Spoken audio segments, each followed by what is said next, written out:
मध्य प्रदेश के इंदौर जिले के महू में पथराव और आगजनी के बाद देर रात पुलिस और प्रशासन ने शांति स्थापित करा दी है। रविवार रात मस्जिद के सामने से भारत की जीत के बाद विजय जुलूस निकल रहा था, तभी किसी ने पटाखा जलाकर मस्जिद में फेंक दिया, जिसके बाद अलग अलग इलाकों में पथराव और आगजनी की घटना हुई है। अब सवाल जुलूस के मार्ग को लेकर भी उठाया जा रहा है। बताया जा रहा है कि फटाके फोड़ने की बात पर विवाद हुआ था, जिसकी जानकारी मीडिया को एसपी ग्रामीण हितिका सिंह द्वारा दी गई है। वहीं मुस्लिम पक्ष ने मस्जिद में फटाका फेंके जाने की बात कही है।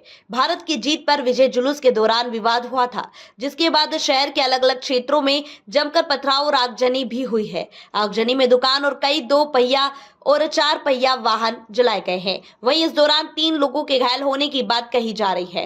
घायल एमवाई अस्पताल इंदौर में भर्ती हैं, जहां उनका इलाज चल रहा है। घटना पर इंदौर कलेक्टर आशीष सिंह ने शांति बनाए रखने की अपील की है।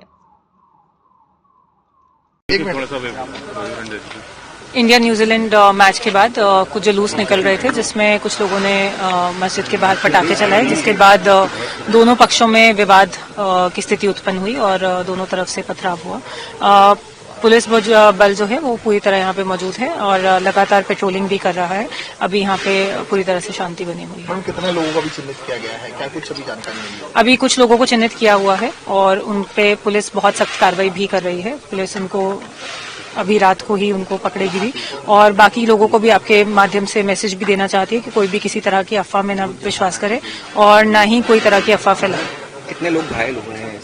अभी यहाँ पे 3 लोगों की घायल होने की सूचना मिली है, जो कि क्या कहते हैं, कैसे हुई थी मैम, थोड़ा सा बताइए, और कहाँ की शुरुआत हुई थी? जैसे मैंने बताया कि न्यूजीलैंड और इंडिया के मैच के विक्ट्री के बाद कुछ जुलूस निकल रहे थे, पटाखों के कारण विवाद हुआ है। मेरा नाम मोहम्मद जाबिर है। क्या घटना हुई थी और कब की घटना है? तरावी की नमाज चल रही थी, उसी बीच में जुलूस यहाँ से शोर शराबा करते हुए निकला और जब तक हम नमाज से फारिग होते, जब तक यहाँ शायद जुलूस का आखिरी हिस्सा बचा हुआ कुछ होगा, नमाज के लिए नमाज से फारिग होकर निकल ही रहे थे तो किसी ने बम अंदर की तरफ फेंका। सुतली बम था वो, और उससे पूरा धुआं उठा और पूरी सिचुएशन क्रिएट हो गई और सारे लोग पैनिक हो गए। इस तरह फिर वो बात बढ़ती चली गई। फिर क्या हुआ? बस कुछ नहीं, बस मेरा तो कहना यह है कि मुझे समझ में ही नहीं आ रहा है कि ये जुलूस आखिर निकला कैसे, और दूसरी बात इस रूट से कैसे निकला। तो ये निकल सकता है जुलूस के लिए, तो वो नहीं, लेकिन किन लोगों ने परमिशन ली थी, क्या बिना परमिशन के निकलता है? और दूसरी बात यह है कि अगर परमिशन ली थी तो कितनी गाड़ियों की, कितने लोगों की, किस तरह की सिचुएशन में परमिशन दी गई थी? पथराव की नौबत कैसे आई? किसकी तरफ से पहले पथराव हुआ? पथराव की नौबत ऐसे आई कि पहले वो जिन लोगों ने बम वगैरह जो भी फेंका था, उस फेंकने की वजह से उसके साथ कुछ हाथापाई हुई। हाथापाई में मैं बाहर निकला और मैंने उस आदमी को निकालकर बाहर निकाला और इतने में वो अमित जोशी आए, उन्होंने बातचीत शुरू की। मैंने उनसे कहा कि ठीक है, थाने पर बात करते हैं, कोई बात नहीं, आराम से बात करते हैं। अमित जोशी यहाँ इलेक्ट्रॉनिक की दुकान है उनकी, वो आए थे और उन्होंने बातचीत की। नहीं, मुझे ये पता नहीं है, मैं उनको पर्सनली थोड़ा सा जानता हूँ, इसलिए मुझे नाम याद है। तो उसके बाद उन्होंने यहाँ से वो गए और वहाँ से वो वहाँ पहुंचे होंगे और उसके बाद उधर से पथराव शुरू हुआ। यहाँ प्रशासन के सामने हम बात कर ही रहे थे, हमारे साथ जो लोग नमाजी थे और इसके अलावा जो और लोग थे जो आसपास से आ गए हों, हो सकता है यहीं पास में रहने वाले, जब शोर शराबा सुना तो आ गए। तो हम पुलिस प्रशासन के साथ बैठकर उनको बिठाकर समझाइश देकर बात कर रहे थे, इतने में उधर से पथराव शुरू हो गया। पुलिस के सामने पथराव हुआ? हाँ, पुलिस के सामने शुरू हुआ। आप लोगों की तरफ से पथराव हुआ? वो तो फिर होना ही था, फिर क्यों नहीं होगा? शुरू ही उधर से हुआ है तो फिर पब्लिक तो पब्लिक है, जनता तो जनता होती है। कितने लोग घायल हुए? नहीं, ऐसा मेरे पास कोई डाटा नहीं है। देखिए, सबसे पहले मैं क्लियर करना चाहता हूँ कि अभी वर्तमान में महू में पूरी तरीके से शांति स्थापित है। कहीं पर अब कोई भी समस्या नहीं है, इसीलिए आपके माध्यम से मैं सबसे अपील करता हूँ कि सब लोग संयम रखें और किसी तरीके की अफवाह पर ध्यान न दें। वर्तमान में अभी हमारा जो प्रयास है पूरी तरीके से शांति जो स्थापित है आगे भी जारी रहे, इस पर है। किस तरीके से ये घटना हुई, क्या उसके कारण रहे, कौन कौन से लोग जिम्मेदार हैं, वो सब चीज़ें अभी अगले 1-2 घंटे के बाद हम लोग निकालना चालू करेंगे और जो भी इसमें लोग शामिल होंगे उनके खिलाफ कड़ी से कड़ी कार्रवाई की जाएगी। वर्तमान में अभी शांति स्थापित हो गई है और इसी चीज़ पर भी हम लोग फोकस कर रहे हैं। कितने लोग घायल हैं अभी?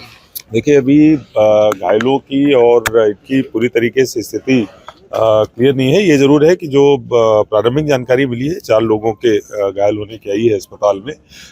इसके अलावा बाकी तथ्यों की पड़ताल की जा रही है। जैसे ही सारे तथ्य हमारे सामने आएंगे वैसे ही और इसके अलावा जो FIR होंगी उसके आधार पर कार्रवाई की जाएगी। गाड़ियां जलाई गई है, घर जलाए गए हैं, कितना नुकसान हुआ अभी तक? देखिए 2-3 जो अभी तक हमें जानकारियां प्राप्त हुई हैं उसमें कुछ बाइक्स के दुकान के जलने के कुछ वीडियोस भी आए हैं और जो हम लोगों ने यहाँ पर घूम के देखा है वो सामने ऐसे दिखा भी है। जैसे मैंने बताया कि अभी वर्तमान में हमारा पूरा फोकस इस पे है कि तुरंत शांति स्थापित हो जाए, किसी तरीके का उपद्रव ना हो, जिसमें हम लोग अभी तक सफल हो चुके हैं। जो बाकी की सारी चीजें हैं उनकी पड़ताल करके आगे कार्रवाई। देखिए फिर मैं कहूँगा कि ये सब सारी चीजें जांच का विषय है और सभी तथ्य जो हमारे सामने आएंगे तब हम लोग इस बारे में कुछ कह पाएंगे। वर्तमान में अभी शांति स्थापित रहे, इस पर फोकस कर रहे हैं। अगले 2-3 घंटे में आपको बाकी इतने सारे पत्थर देखिए फिर मैं कहूँगा कि अभी कुछ नहीं कहा जा सकता है। जो भी परिस्थितियां निर्मित हुई हैं, जिस तरीके से चीजें हुई हैं, वो सब पड़ताल के बाद पता चलेगा। अभी शांति स्थापित करने पे हम लोग ध्यान दे रहे हैं। जो लोग भी जिम्मेदार होंगे किसी को छोड़ा नहीं जाएगा, सब पे कार्रवाई की जाएगी। देखिए जैसा मैंने बताया कुछ गाड़ियों की तोड़फोड़ हुई है, आगजनी हुई है, सारी चीजों पे हम लोग पड़ताल करेंगे और जो भी आवश्यक कार्रवाई होगी जी कुछ वीडियोस दिखाए गए हैं और बाकी कुछ जो चर्चित गवाह हैं उनके भी बयान लेके आगे कार्रवाई की जाएगी।